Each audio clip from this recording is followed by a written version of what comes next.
명절에 뭐 하시나요? 네, 명절 어떻게 지내시나요? 오늘도 만났던 성도님들한테 제가 추석 때 뭐 하시는지 여쭤보았습니다. 그래서 가족과 만나시는 분도 있고, 조용히 생각을 정리하시는 분들도 계시고, 각자가 알차게 명절을 보내려고 준비하고 계세요. 사실은 저도 이번 주 월요일이 됐을 때부터 명절 카운트다운이 시작됐습니다.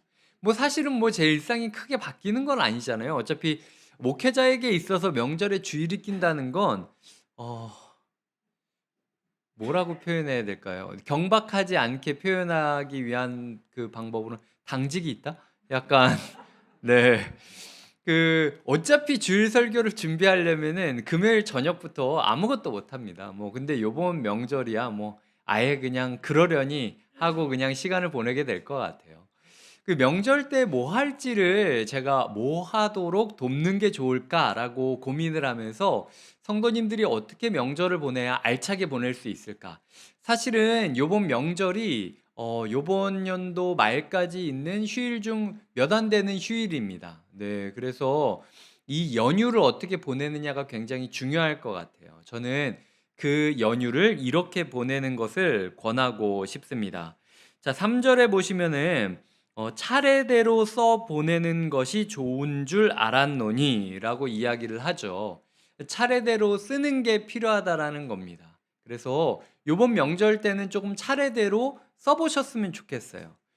대부분 카톡 시대를 살고 있고 SNS 시대를 살고 있고 또 트위터로 제한되는 몇 글자 이내에 우리의 그냥 생각을 압축해서 밀어넣는 데에 우리가 익숙해져 있습니다. 그리고 알다시피 핸드폰으로 메시지 보낸 거 대부분 시간이 지나면은 찾지도 못하고 흘러갈 때가 되게 많아요. 내가 오늘 이 방에는 은혜의 고백을 하면서 눈물을 뚝뚝 흘리면서 이 고백을 했지만 한 달 뒤에는 그 은혜를 완전히 잊어버리고 '내가 언제 그런 은혜를 받았느냐.'라는 식으로 살아가는 게 우리 인생이라는 겁니다.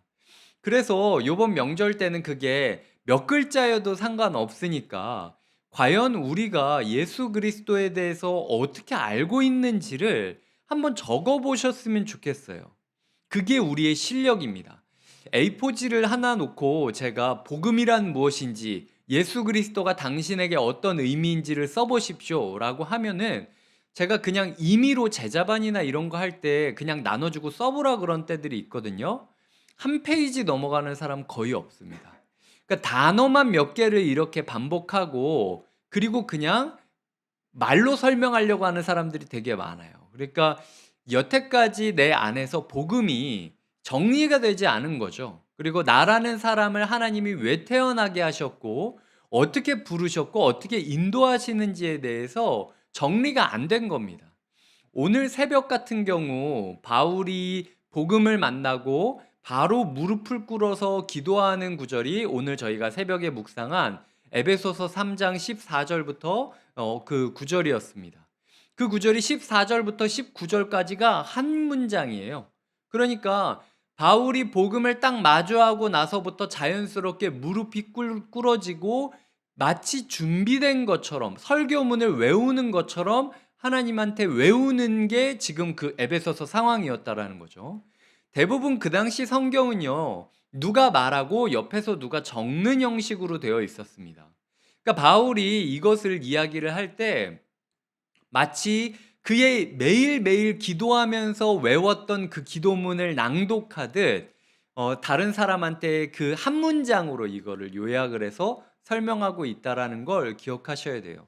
우리의 삶 가운데 은혜가 파편적으로 이렇게 주어진 적은 많지만 그 은혜를 이렇게 착 주워 모아 가지고 마치 모자이크를 조립하듯 퍼즐을 조립하듯 조립을 하는 시간이 필요하다라는 거죠. 근데 이게 일상이 분주하기 때문에 평일날 우리가 이런 거 하기 되게 어렵습니다. 그래서 하루에서 이틀 정도 멍하니 있으면서 사실 그런 부분에 있어서 생각을 정리하고 퍼즐을 맞추는 게 필요해요.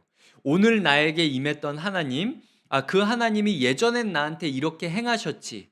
이거를 계속 이거랑 뜻이 맞는 것 같고 저거는 요쪽에 꽂아야 될 것 같고 이런 식으로 다 내 삶을 이 퍼즐 맞추기를 하다 보면요. 아직 내 퍼즐에 풀리지 않는 미스테리들이 있습니다.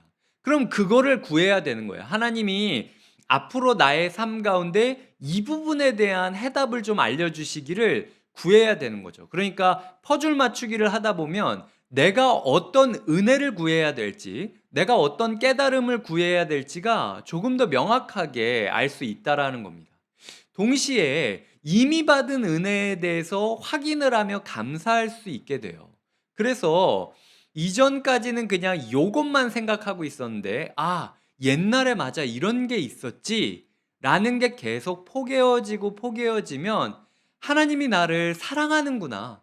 나도 몰랐는데 하나님이 나를 인정하고 있구나, 인도하고 있구나 라는 사실을 깨닫게 된다라는 겁니다. 또한 말씀의 퍼즐 맞추기가 굉장히 필요한 이유는 말씀의 퍼즐을 맞추는 순간 인생의 희로애락이 모자이크처럼 반짝반짝이기 때문이에요. 때로는 빨간색 모자이크 판넬처럼 인생이 불타는 것처럼 고난을 받았을 때가 있습니다. 때로는 파란색 모자이크 판넬처럼 정말로 속 시원하게 모든 게 풀리는 때도 있었어요. 근데 이것도 내 인생에 있었고 저것도 내 인생에 있었고, 근데 그게 복음이라는 이유, 그리고 예수 그리스도라는 분을 중심으로 이렇게 함께 어울려 있는 것들을 보면서 아, 인생의 희로애락 모두가 주님께서 계획하신 거였구나 라는 사실을 우리가 깨달을 수 있게 된다라는 거죠.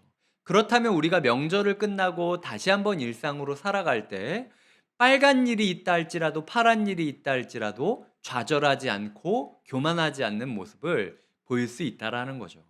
근데 이렇게 얘기하면요, 제가 설교 때 종종 이런 얘기를 했는데 100명 중에 98명은 안 합니다. 한 명은, 그 2명 남았잖아요. 한 명은 새 가족이라서 목사가 얘기하면 해야 된다고 생각을 해가지고 그냥 하셨다가 나만 했나? 라고 하면서 다음부터 안 하게 되시는 분이 한 명이 있고요. 나머지 한 분은 진짜 힘들어서 지푸라기라도 잡을 마음으로 일단은 하라고 한 건 해보자라는 마음으로 달려드시는 분 정도? 대부분 그냥 이렇게 듣고 그냥 넘길 때가 많아요. 근데 오늘 이 누가라는 사람이 왜 이 글을 썼는지 한번 우리가 생각을 해보도록 하겠습니다. 먼저 여기 보시면 1절에 우리 중에 이루어진 사실에 대하여 라고 이야기를 하고 있고요. 그리고 목격자도 있었고 2절을 보면 그 목격자의 증언을 전해주는 이야기꾼이 있었습니다. 당시 그리스 헬라 사회에서는 구전으로 막 이렇게 이야기하는, 뭐 판타지 소설로 치면 음유 시인들이죠. 그렇게 노래하는 사람들이 있었습니다. 그 노래하는 이야기꾼들이 많이 있었다라는 거죠. 그래서 말씀을 목격한 사람과 그 말씀을 이야기하는 이야기꾼들이 많이 있었다. 근데 그 이야기꾼들이 자기 마음대로 말을 지어내는 게 아니라 목격자들한테 들었던 그대로 말을 전하는 사람들이 있더라. 나도 근데 글을 적는 거다라고 이야기를 하고 있다라는 거죠. 그 왜 적는지를 4절을 보시면 좋을 것 같아요. 이는 각하가 알고 있는 바를 더 확실하게 하려 함이로다라는 거죠. 데오빌로라는 사람이 로마의 관료였다고 알려져 있습니다. 그러니까 엑설런트 데오빌로라고 이야기할 정도로 하여튼 각하라는 말이 붙을 정도의 사람이었던 거죠. 근데 신분의 차이를 넘어, 상황의 차이를 넘어, 인종의 차이를 넘어 지금 세가족에게 복음을 더 알려주기 위하여 글을 쓰기 시작했다라는 겁니다. 누가가 이 글을 적을 때 요즘 예수 그리스도에 대한 글이 굉장히 많은데 내가 아예 뽕을 뽑아야겠다. 그래서 분명히 구약 성경처럼 신약 성경이 만들어질 건데 그때 내가 내 글만큼은 꼭 그 성경에 들어가도록 필생의 역작을 만들어야겠다라고 생각을 해서 누가가 이 글을 썼을까요? 누가가 이 누가복음 사도행전이 AD 60년 정도에 쓰여졌고 누가복음은 이거보다 조금 더 일찍 쓰여졌다라고 하니까 뭐 50에서 60년도 사이에 이걸 쓰기 시작한 거죠. 예수 그리스도께서 죽으신 지 2, 30년 정도 지났을 때 이걸 쓰기 시작했다라는 겁니다. 누가가 그런 계획을 하고 이걸 쓴 게 아니에요. 내가 글을 써서 반드시 이걸 하나님의 말씀으로 기록을 남기겠다라고 쓴 게 아니라 시작점은 그 마음의 동기는 나랑 전혀 다른 배경의 세 가족이 있는데 그 세 가족에게 내가 어떻게 하면은 복음을 잘 전할까? 내가 들었던 걸 그냥 신방할 때 메시지로 말만 하면서 끝내는 게 아니라 좀 정리를 해야겠다라는 생각을 해서 적기 시작한 게 두 권이라는 엄청난 역사서가 됐었고 그 역사서가 결국 이제 몇백 년이 지나서 신약 성경을 만들 때에 이것만큼은 성령님께서 한 영혼을 사랑하는 마음으로 쓴 이 책. 그래서 예수 그리스도에 대해서 A부터 Z까지 교회의 A부터 Z까지 쓴 이 책만큼은 들어가야 된다라고 이야기를 한 거죠. 누군가는 어차피 예수님 이야기 마태복음에 있잖아. 누군가는 예수님 이야기 제일 먼저 쓴 게 마가복음이잖아. 라고 이야기를 할 수 있다라는 거예요. 자, 보시면은 마태복음은 마태가 썼고 마가복음은 베드로가 구전으로 이제 마가한테 쓰게 한 거고 요한복음은 요한이 쓴 거잖아요. 누가는 그냥 역사가입니다. 그리고 그냥 한 영혼을 사랑하는 사람일 뿐이었어요. 근데 마태, 마가, 누가, 요한 중에서 사도행전까지 치면은요. 누가복음을 통해서 가장 예수님에 대해서 많이 쓰여졌다라는 겁니다.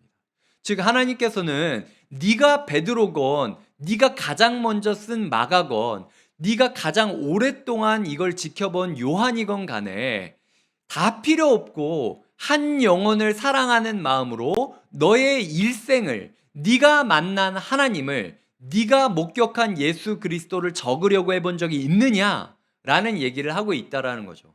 내가 나의 삶을 정리하기 위해서 글을 쓰면요 몇 글자 안 씁니다.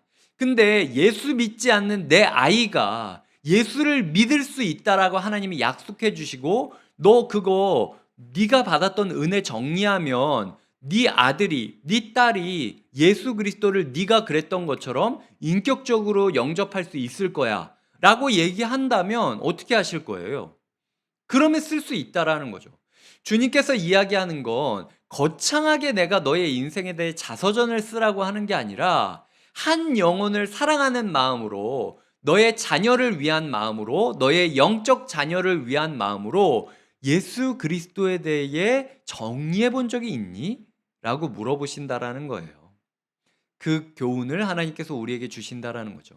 저는 그 결혼하는 커플들 제가 주례를 종종 하곤 하는데 주례를 할 때마다 제가 이야기를 합니다. 두 가지 옵션이 있다. 주례사에.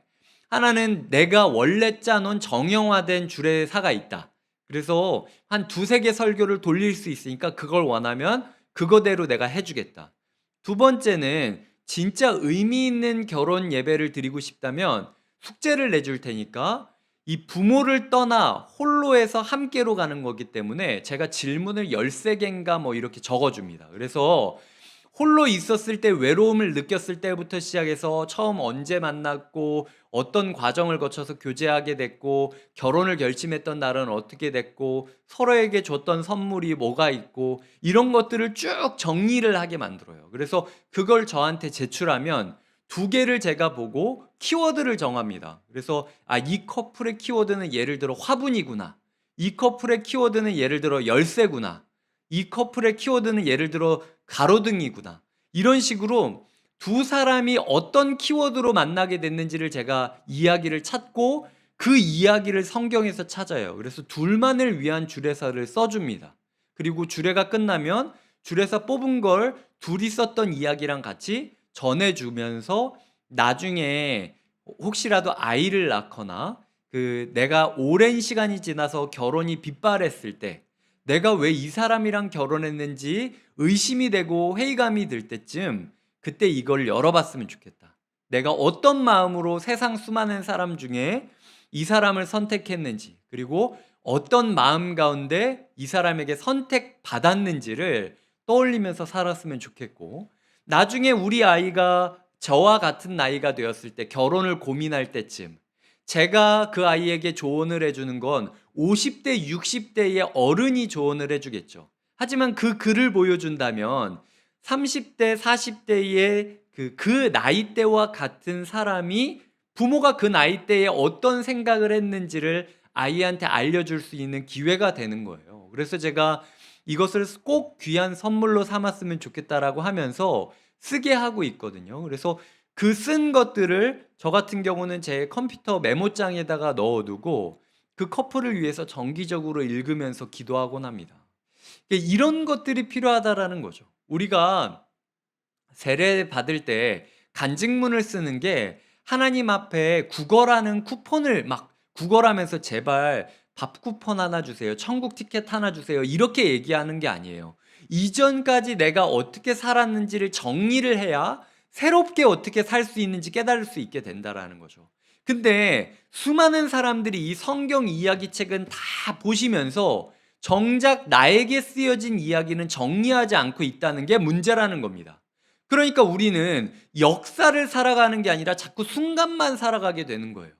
만약 우리가 나라는 사람의 시작부터 나라는 사람의 지금까지 어떤 과정으로 하나님이 우리를 인도하셨는지를 다 축적한 문서가 있다면, 그렇다면 그거 가지고 그 순간의 어려움이 있을 때 그 과정을 가지고 이겨낼 수 있는 무기를 얻게 되는데, 매일매일 하루살이처럼 순간만 살아가니까 그냥 이 순간 내 마음에 안 드는 어떤 일이 있으면 하나님이 나를 사랑하는 건지 안 사랑하는지 회의감에 빠지게 되는 상황이 벌어지게 된다라는 거죠. 그래서 많은 사람들이 노트를 적으라고 이야기를 합니다. 우리가 잘 아는 게 요즘 요 올해 같은 경우는 한 구절 묵상하고 한 구절을 가지고 그 묵상한 노트를 쓰라고 하잖아요. 그러니까 성경 구절을 쓰고 그 성경 구절이 나에게 어떤 깨달음이 됐는지를 써가면서 오늘 나에게 이 구절이 이런 의미였다를 쓰면 10년 뒤에 내가 그걸 뒤적거리다가 아, 내가 이런 생각도 했었구나라는 걸 깨닫게 된다라는 거죠. 그리고 또 우리가 썼던 게 감사 노트가 있지 않습니까? 지금 감사 노트 계속 쓰고 계신 분 계신가요? 하나님께서 감사를 축적하기를 원하신다라는 거죠. 그게 뭐 이름은 굉장히 교회마다 다양합니다. 어떤 교회는 기도 노트를 쓰라고 하고, 어떤 교회는 큐티를 제대로 하면서 묵상 노트를 쓰라고 하고, 어떤 교회는 동행 일기를 쓰라고 하고, 그리고 우리가 있던 교회에서는 감사 노트를 쓰라고 하는 거죠. 그리고 올해는 한 구절 묵상 노트를 쓰라고 이야기를 하고 있는 겁니다. 뭐든 괜찮아요. 이거는 이 교회 거고 저거는 저 교회 거니까 내가 저 교회 거 하면은 여기 배신하는 것 같다라고 생각하실 필요 전혀 없습니다. 중요한 건 얼마나 끝까지 쓸 수 있느냐가 중요한 거지 어디 걸 쓰느냐가 중요한 게 아니라는 거예요. 제가 중요한 거는 우리 삶 가운데 축적하는 것이 필요하다라고 이야기 드렸고, 나를 위해서가 아니라 누군가 한 영혼을 사랑하는 마음으로 정리를 해봤으면 좋겠다. 거기서부터 뭐 전도든 뭐든 다 이루어지는 거예요. 여기까지 이야기 드렸습니다. 그렇다면 제가 오늘 짧게 4가지로 그럼 어떤 걸 주의하면서 써야 되는지를 3절을 중심으로 이야기를 드리겠습니다. 자, 어떻게 한 영혼을 위해서 내가 내 인생을 그리고 예수 그리스도에 대해서 정리를 해야 될까? 첫 번째, 살펴야 됩니다. 3절에 보면 자세히 미루어 살폈다라고 이야기를 하잖아요. 자기의 인생은 살폈다라는 겁니다. 예수 그리스도가 누굽니까? 라고 하면은 대부분 명제만 이야기할 때가 많아요. 나의 주 나의 하나님, 주는 그리스도시요 살아계신 하나님의 아들이십니다 라는 식으로 그냥 단순한 명제만 딱 사실만 기록할 때가 있는데요, 살펴야 된다라는 겁니다. 전후 맥락이 어땠는지, 예수 그리스도가 왜 우리의 주, 우리의 하나님이 되셨는지 맥락을 보면서 글을 써야 되는 게, 맥락을 보면서 성경을 살펴야 되는 게 필요하다라는 거죠. 그냥 예수님은 우리에게 복 주시는 분 이러고 끝나는 게 아니라 왜 예수님이 우리에게 복을 주시는 분인지 네 인생을 가지고 한번 증명을 해봐라 라고 하나님이 말씀하신다면, 하나님이 내 인생을 이러이러하게 이끌어 주셨기 때문에 주님께서는 진짜 복의 근원이십니다 라고 쓸 수 있어야 된다라는 거예요. 그냥 노트에 주님은 복의 근원 쓴다고 해서 우리의 아이들이 복음을 영접하는 거 아니라는 겁니다. 내가 우리 부모님을 봤는데 우리 부모님이 진짜 이러이러한 때를 겪었는데 그 가운데서 복음 때문에 이렇게 결정을 내렸구나. 그리고 복음 때문에 이것까지도 받아들일 수 있었구나라는 걸 배우면 믿음이 이어질 수 있다라는 거죠. 그래서 단순한 사실이 아니라 맥락을 전하는 게 필요하다라는 걸 첫 번째로 드리고 싶고요. 두 번째로는 근원부터 보시면은 근원부터 살핀 거죠. 상황의 맥락을 찾아야 된다라고 했는데 어디까지 찾아야 된다고요? 근원까지 찾아야 된다고 이야기를 하는 겁니다. 그러니까 바울 같은 경우 에베소서 초반부에 그 하나님의 사랑을 이야기하면서 창세 전에 나를 예정하사 택하셨다라고 이야기를 하고 있거든요. 그게 왜 바울이 거기까지 올라갔냐면 자기가 그 스데반이 돌 맞아 죽을 때 그 옷가지를 모을 정도로 열심분자였고 사람들을 박해하는데 1등이었습니다. 근데 예수님이 왜 하고 많은 사람 중에 나한테 찾아왔는지 이해가 안 되는 거예요.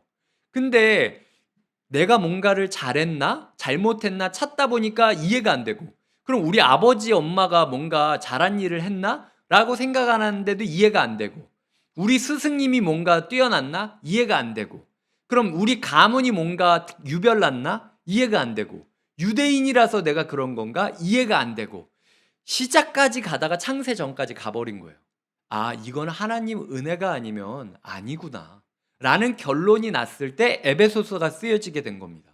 누가복음을 보시면요, 족보가 역순으로 기록되고 있어요. 그러니까 누가가 근원까지 가본 거죠. 지금 예수 그리스도가 존재했던 맥락이 어디에 가다가 마태복음 같은 경우는 아브라함 정도부터 이렇게 딱 끝나는데, 그게 아니라 유대인을 넘어서 아담까지 가게 되는 족보를 발견하게 되는 게 누가의 역사였다라는 거죠. 그러니까 주님께서 우리에게 쓰라고 할 때 그냥 오늘 몇 월 며칠 뭐가 있었다 이렇게만 쓰는 게 아니라요, 우리의 삶 가운데 어디부터 내가 구원을 받았고 하나님이 나를 어디부터 이끄셨는지까지 고민을 해봐야 된다라는 거예요. 그게 우리가 적는 데 있어서 필요하다라는 겁니다. 세 번째로는 모든 일을, 3절을 보면 그 모든 일을 이라고 이야기하는데요, 쓸 수 있는 건 다 쓰셔야 됩니다. 예를 들어 누가복음의 30% 정도의 분량은 다른 복음서에 기록이 되지 않은 부분이에요. 그러니까 누가가 역사가로서 자기가 한 영혼을 사랑하는 마음으로 글을 쓸 때 그냥 이 정도 설명하면 이해하겠지라고 생각을 했던 게 아니라 정말로 A부터 Z까지 그 현장을 전해주기 위해서 이때 이 사람은 이런 얘기를 했고 이때 저 사람은 이런 분위기를 보였고까지 디테일하게 전해주는 모습을 보이고 있다라는 겁니다. 그저 이 정도 썼으면 이해하겠지라고 생각을 하는 게 아니라 내가 없어져도 이 아이가 그리고 내 새 가족이 내가 어떤 신앙생활을 했는지 나의 교회 생활을 정확하게 알 수 있도록 돕겠다라는 마음으로 예수 그리스도에 대해 내가 아는 모든 것을 기록하는 게 필요하다라는 거죠. 첫 번째로는 맥락을 살펴야 된다. 두 번째로는 상황의 근거를 찾기 위해 근원까지 가야 된다. 세 번째로는 모든 일을 써야 된다 라고 이야기를 드렸고요. 마지막 네 번째는 자세히 써야 된다는 겁니다. 이 모든 일과 자세히가 같다라고 느껴질 수 있는데요, 영어 번역으로는 신중하게 그리고 주의 깊게 라는 뜻으로 번역이 되어 있는 걸 자세히라고 저희가 번역한 거예요. 그러니까 이 맥락에 이 구절이 이 이야기가 들어가야 되는지, 예수 그리스도에 대해서 지금 이것을 말하는 게 이 타이밍에 적절한지를 고민하면서 써야 된다라는 겁니다. 그냥 소음처럼 그냥 아예 필터링 없이 그냥 들어온 대로 그냥 막 쓰는 그런 게 아니라 내가 복음을 전하기 위해서 이걸 정리를 하고 있는데 이 타이밍에 어떤 이야기를 적는 게 좋을지 고민하면서 적는 게 필요하다라는 거예요. 그것이 우리 가운데 꼭 중요하다라는 겁니다. 말씀을 맺겠습니다. 그 로제타올의 일기라는 게 있어요. 제가 전에 있던 교회가 그 양화진 외국인 선교사 묘원을 관리하는 교회였어요. 근데 로제타 홀이라는 여성이 지금 그 젊은 날 선교의 꿈을 꾸고 배를 타고 와가지고 그리고 복음을 전하고 아이를 낳고 또 아이를 떠나보내고 그리고 다시 귀환했다가 뭐 이런 과정들이 있는 겁니다. 그 로제타 홀의 일기를 그 우연히 저희가 이제 전에 있던 교회에서 입수하게 돼서 유족들이 이거를 조금 그 기념으로 남겼으면 좋겠습니다라고 주셔서 그거를 그 교회에서 책으로 냈어요. 6권짜리 책으로 냈습니다. 한 권이 막 2만 원, 3만 원짜리 되는 거고 아무한테나 팔지도 않는 책이었어요. 근데 우연히 제가 이제 묘원 관리를 맡으면서 그거를 받게 되어서 살펴봤는데 손수건 한 장, 아이 이렇게 그 포개었던 강보조차도 이렇게 잘라가지고 일기에 붙인 거예요. 티켓이 있으면 티켓 이렇게 붙여놓고 내가 지금 가는 배편에서 어떤 선교사를 만났는데 이런 이야기를 했다. 주여 나를 긍휼히 여겨 주시옵소서.